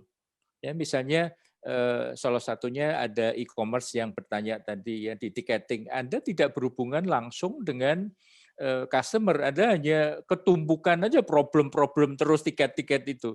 Nah, kalau data itu di analisa, ya, what is the root cause, ya, misalnya e-commerce menyangkutkan antara Anda platform, kemudian ada pembeli dan penjual, dan ada kurir. Problemnya di mana? Di kurirnya atau di penjualnya yang beli drone dikasih air mineral itu? Ya, di mana problemnya? Otomatis dengan problem itu diselesaikan, maka problem-problem yang lain itu akan mereda dengan lebih cepat. Itu menurut salah satu, ya, pendapat saya begitu. Iya. Thank you Pak Dip. Iya. Nah, kemudian saya mau ke Pak Osman nih untuk menjawab pertanyaan berikutnya ya Pak ya. Ini pertanyaan dari Pak Rusdiansyah dari Putra Gaya Wahana nih Pak. Ini ketika melakukan WFH, terutama voice call, ini bagaimana menghadapi challenge tidak semua agent memiliki peralatan ataupun internet yang memadai Pak. Gimana Pak Osman melihat ini Pak? Ya, itu salah satu big problem juga gitu ya, karena untuk penunjang kegiatan WFH itu internet sepertinya is a must gitu ya Pak ya. Iya. Dan mungkin yang bisa kita berikan solusinya adalah bagaimana supaya segala sesuatunya itu bisa running on sistem yang efisien gitu Pak, sehingga tidak membutuhkan bandwidth yang besar gitu, dan tidak memerlukan internet yang kencang gitu, tapi sudah yang standar aja cukup gitu. Mungkin itu yang bisa menunjang work from home itu bisa lebih sukses gitu.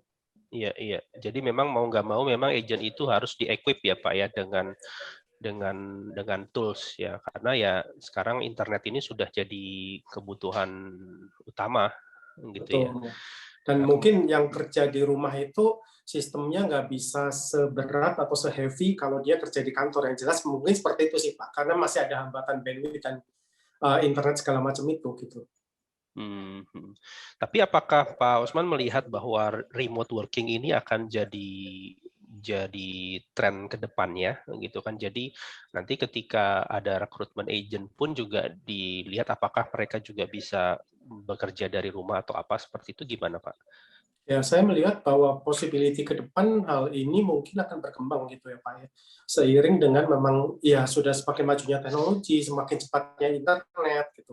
Dan terutama untuk company-company yang memperbolehkan bekerja dari rumah gitu. Karena itu juga cara membuat contact center itu tidak begitu menjadi tidak menaikkan biaya operasional contact center gitu Pak. Bisa menekan biaya operasional contact center. Nah, tapi kalau dari industri Bapak sendiri yang financial sector itu sebenarnya aside of the internet itu apalagi sih concern-nya Pak kalau misalnya agent itu mau dari rumah atau apa Pak? Yang pertama sih yang udah pasti itu adalah masalah security ya Pak ya. Gitu karena masalah security itu yang paling utama di dunia perbankan khususnya gitu, atau di financial services lainnya gitu. Gimana kita meyakinkan bahwa line yang kita pakai itu secure gitu.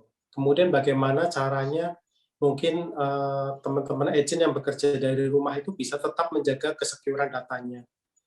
Masalah kesecurean data dan kesecurean infrastruktur itu sepertinya masih menjadi isu utama di teman-teman di perbankan maupun di financial services, Pak. Untuk bisa memastikan security dan compliance-nya ketika mereka bekerja di rumah ya Pak, seperti itu ya Pak. Betul, betul. Iya.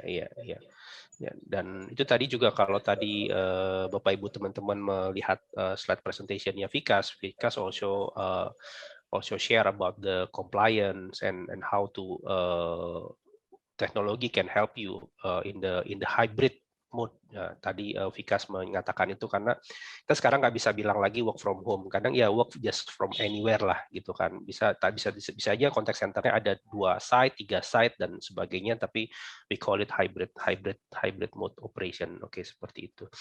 Oke, thank you Pak Osman. Nah, Bapak Ibu teman-teman, ini masih banyak sekali pertanyaan ya. Mungkin saya akan coba jawab 2 pertanyaan terakhir ya, karena ini juga kaitannya juga dengan waktu, gitu ya. Pertanyaan mungkin ini berikutnya ke Pak Sudibyo gitu ya. Ini tips mungkin ya Pak dari pengalaman membantu banyak perusahaan untuk setup operasionalnya contact center gitu ya. Ini di mana customer lebih banyak opsi channel, namun di sisi lain cost terhadap fitur tersebut membuat cost perusahaan lebih besar. Tapi perusahaan ingin meningkatkan CX. Nah, ini bagaimana Pak kalau melihat dari ini seperti dilema Pak untuk bagaimana melihat dari cost efisiensi ini tadi Pak, terutama melihat dari sisi omni channel-nya ini Pak. Ya, terima kasih Mas Armanto. Jadi menurut saya kita tidak hanya maksudnya memilih channel itu dia ada maka gue harus ada ya. Saya harus punya juga gitu. Tetapi kita lebih harus memikirkan kepada customer-nya ya, goal-nya apa, channel apa yang ingin diminatin ya. Seperti tadi ada pertanyaan misalnya yang dijawab Pak Wahyudi tadi. Mungkin dari bank yang Pak Wahyudi bank itu pun profilnya kan juga macam-macam ya Mas ya. Ada yang customer-nya gede-gede, ada yang consumer, ada wealth management dan sebagainya. Kalau wealth management dan seterusnya yang lebih suka dengan voice command, tolong transfer itu hanya kepercayaan aja yang trust itu ya. Tentu untuk mengisi ini itu dia akan lebih ini ya. Jadi kita harus memilih channel yang tepat ya bagi klien kita. Dia inginnya apa gitu ya. Kalau kliennya banyak milenial dan sebagainya, consumer banking dan sebagainya, ya salah satu misalnya bagaimana membuat itu dengan mudah. Tadi ada pertanyaan juga mungkin saya kaitkan dengan ini. Bagaimana onboarding itu dengan lebih mudah. Hampir sekarang semua bank juga onboarding secara video ya. Karena terbentur juga dengan regulasi. Tadi Pak Wahyudi ngomong voice lewat internet ya, atau internet call begitu. Tetapi by regulation itu tidak diperbolehkan Pak kalau menggunakan dari pihak ketiga. Oleh sebab itu WA call itu tidak dilakukan karena voice-nya akan lewat ke WhatsApp, bukan milik bank itu sendiri. Yang itu tidak memungkinkan. Tetapi teknologi itu ada, ya mungkin next kita akan presentasikan itu Mas, mengenai atau mungkin lebih dikenal dengan web RTC ya, real time communication lewat web. Dengan itu seperti audio maupun video pun juga memungkinkan, dan juga regulasi dari pemerintah atau dari global institution ya, mungkin kalau Anda di asuransi dan sebagainya, health insurance dan sebagainya, Anda harus ya sayang itu BPJS kena, itu sebenarnya juga kebocoran yang sangat disayangkan ya, misalnya GDPR harus diproteksi dan sebagainya. Nah, rambu-rambu itu yang harus kita adakan ya. Mungkin juga himbauan bagi kita semua, kalau untuk ikut webinar Anda harus menyerahkan KTP ya. Kalau bagi saya sih saya nggak mau gitu. Gue ikut webinar, gue menyediakan KTP karena di KTP apa? Kita ada nick-nya. Nah, nick itu lari kemana-mana gitu. Nah, itu nanti akan diatur di dalam Undang-Undang Perlindungan PDP gitu ya. Jadi orang nggak semudah-mudahnya mengumpulkan informasi gitu ya. Channel yang diperlukan tentu saja selain voice juga digital ya, kita sebutkan non voice itu ada digital channel, termasuk di dalamnya sosial media. Ya kita harus pilih sesuai dengan butuhkan atau enggak sih, memang kliennya membutuhkan hal itu atau tidak. Dan tentu saja priority itu yang menjadi utama ya. Priority business decision dan sebagainya yang menjadi pertimbangan begitu Mas. Iya, iya, betul, setuju sekali sih Pak. Jadi mungkin sekaligus menjawab pertanyaan dari Bu Herlina dari asuransi Astra gitu ya. Karena teknologi terkait dengan investasi gitu. Jadi ketika memilih teknologi, when we choose teknologi, ya kembalikan dulu ke operasionalnya. Memang kita butuh ini enggak dengan profiling customer kita. Jangan hanya sekedar melihat karena tetangga sebelah punya solusi itu, maka kita juga harus punya kan. Itu ya memang itu habitnya manusia sih, nggak usah di kerjaan juga, kita juga gitu, lihat teman sebelah handphonenya ganti, kita juga pengen ganti handphonenya gitu kan. Nah kalau kita kembalikan ke company juga jadi seperti, jadi jangan melihat dari trennya, cuman dikembalikan lagi trennya, is it applicable for us or not, dikembalikan lagi ke profilnya, seperti tadi Pak Wahyudi juga sampaikan, ya dilihat profil nasabahnya seperti apa. Kalau banyakkan generasi milenialnya ya masuk ke digital banking, oke, so we focus on the digital channel. Tapi kalau misalnya memang customer profile kita banyakkan generasi kolonialnya daripada generasi milenialnya, ya so we mungkin tetap bisa pakai voice gitu, karena tetap yang voice comment itu yang tetap bisa diterima untuk generasi-generasi tertentu. Oke, Bapak Ibu teman-teman, masih banyak sekali pertanyaan yang belum bisa kami jawab. Nanti akan kami compile, lalu akan kami posting jawabannya melalui ICCA. Thank you banget atas atensinya, sudah hadir sampai dengan saat ini. Nah, sebelum saya tutup, mungkin saya minta short closing statement dari masing-masing panelis, mungkin semacam short summary wrap up dari apa diskusi kita pagi hari ini. Monggo Pak Sudibyo. Ya, 1 menit mungkin Mas. Pak ya. Ya. Oke. Mungkin sebagai take away begitu ya. kita selalu harus tetap alert ya, alert dalam arti environment, teknologi, customer kita, perubahan-perubahannya seperti apa. Mungkin Anda sering banyak mendengar generasi milenial ini yang makin banyak sebagai customer yang harus kita address dan sebagainya. Oke, ya itu satu penting. Tetapi fokus yang lain misalnya yang tadi Pak Wahyudi sampaikan, gue banyak customer yang duitnya yang di tua-tua, yang tua-tua ini yang harus gue manage gitu ya. Ya kita harus sesuaikan ya, personalize kepada customer profile kita. Alert terhadap environment dan juga terhadap available teknologi. Mungkin sudah ada teknologi yang ada di sana ya mengenai port yang membantu agent itu sendiri maupun yang di belakang RPA ya teknologi RPA atau port yang membantu agent atau maupun port self service ya. Dan itu memungkinkan semua sehingga katakan teknologi AI, automation dan sebagainya itu ibaratnya seperti kalkulator. Kalau teman kompetitor Anda memakai kalkulator dan Anda harus masih pakai hitung-hitungan begini ya, tentu akan kalah cepat ya, karena waktu itu yang menentukan ya cepat atau tidaknya. Nah, teknologi itu ya ibaratnya kalkulator itu. Dan robot, AI dan sebagainya akan kira-kira akan menjadi semacam kalkulator gitu. Jadi kita harus aware terhadap teknologi yang sudah available saat ini untuk mengantisipasi tidak hanya bicara sekarang, tetapi mengantisipasi ke depannya gitu. Oke, thank you Pak Dip. Oke, Pak Wahyudi, silakan Pak untuk closing statement-nya Pak, singkat aja Pak. Iya, sebetulnya tadi sudah disummary semuanya sama Pak Dibyo. Jadi intinya bahwa kita mesti ngikutin perkembangan zaman. Terus kita juga harus fleksibel, artinya fleksibel dengan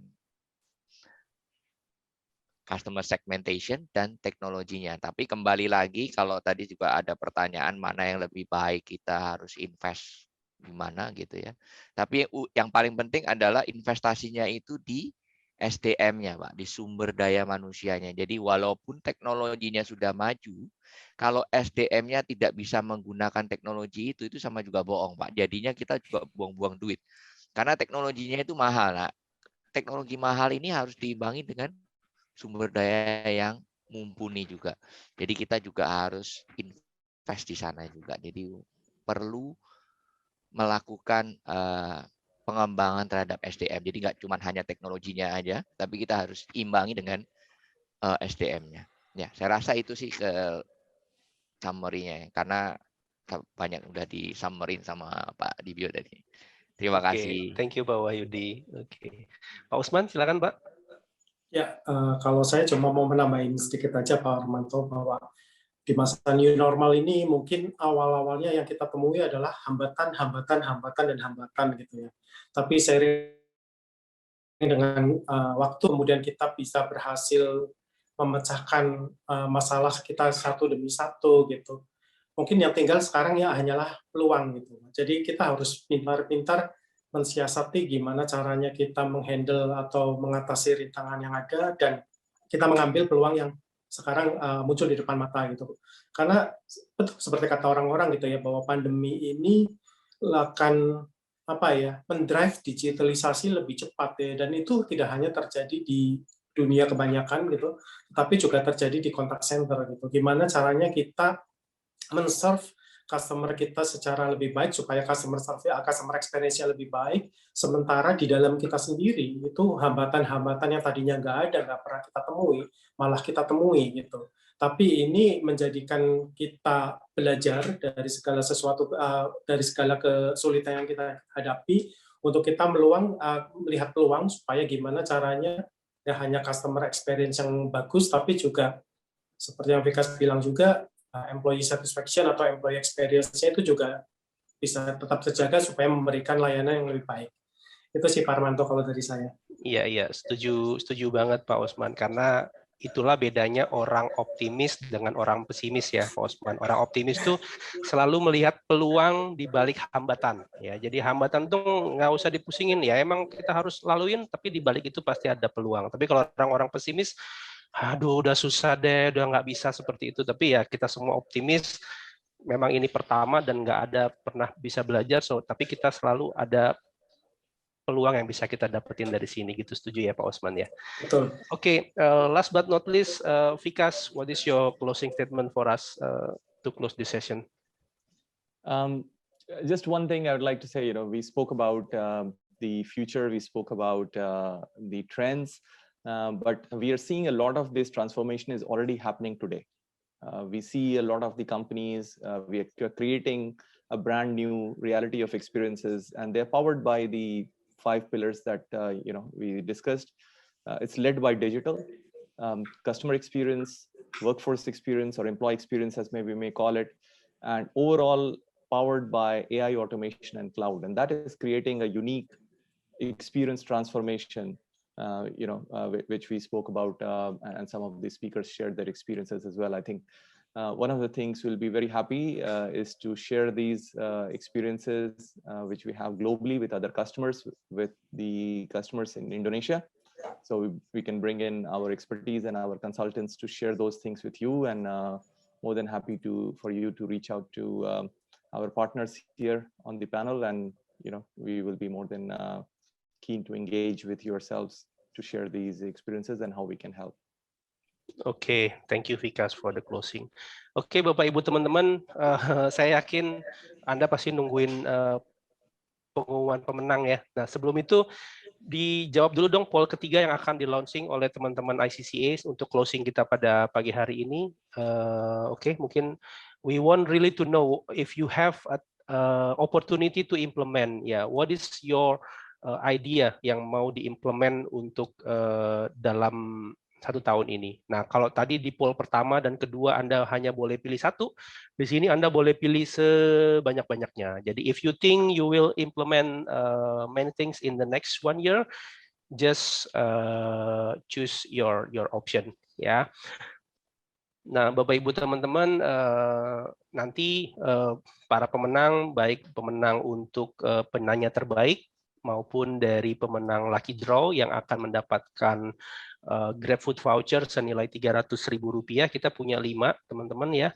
Itu nanti akan diumumin oleh teman-teman ICCA ya di website atau akan dihubungi langsung. Seperti itu ya Mbak Alia ya, nanti setelah acara ya, atau mungkin besok paling lambat. Oke, silakan diisi teman-teman. Oke, kita masih tunggu 10 detik lagi. 10, 9, 8, 7, 6, 5, 4, 3, 2, 1. Oke, bisa di-end Mbak Alia?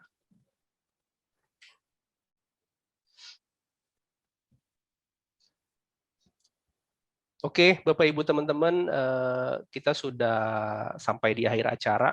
Terima kasih sudah hadir, dan juga saya mau ucapin terima kasih. I would say thanks to all of the panelists ya yang sudah berkenan hadir pada siang hari ini. Ada Pak Wahyudi, ada Pak Osman, ada Pak Dibyo, dan ada Vikas. Thank you very much for your participation, dan juga buat Bapak Ibu teman-teman, mudah-mudahan apa yang kami sharingkan pada kesempatan pagi hari ini ada manfaat buat teman-teman sekalian. If you have any question or want to know more about our topic today, don't hesitate to contact us. You can contact me directly di email yang ada di bawah ini. Ya, Anda bisa kontak saya di situ, dan we will can start discussion. Oke, sekian dari kami. Saya kembalikan ke host ICCA yang luar biasa. Thank you. Baik, terima kasih banyak Pak Armanto atas atas kegiatannya hari ini. Atas nama ICCA kami ucapkan terima kasih kepada sahabat ICCA yang telah meluangkan waktunya untuk hadir pada Technology Sharing, The Secret of Superior CX through its Modernization. Kami juga ucapkan terima kasih kepada seluruh panelis, Bapak Wahyudi, Bapak Usman, Bapak Sudipyo, dan Bapak Vikas. We would like to thank you for all of the panelists for joining us today. Semoga kegiatan hari ini memberikan manfaat kepada seluruh rekan-rekan ICC untuk meningkatkan kualitas pelayanannya di contact center. Bagi rekan-rekan yang ingin mengetahui kontak dari NICE dan Selindo Alpha, feel free untuk menghubungi kami di Helpdesk ICCA di 0811 807 5599. Kami akan bantu untuk hubungkan kepada NICE dan Selindo Alpha. Sekian dari kami. Kami ucapkan terima kasih banyak. Silakan diisi link formnya, karena link form tersebut bisa meningkatkan ya kualitas event kami selanjutnya. Sekian dari saya pamit undur diri. Selamat siang, selamat menjalani aktivitas hari ini.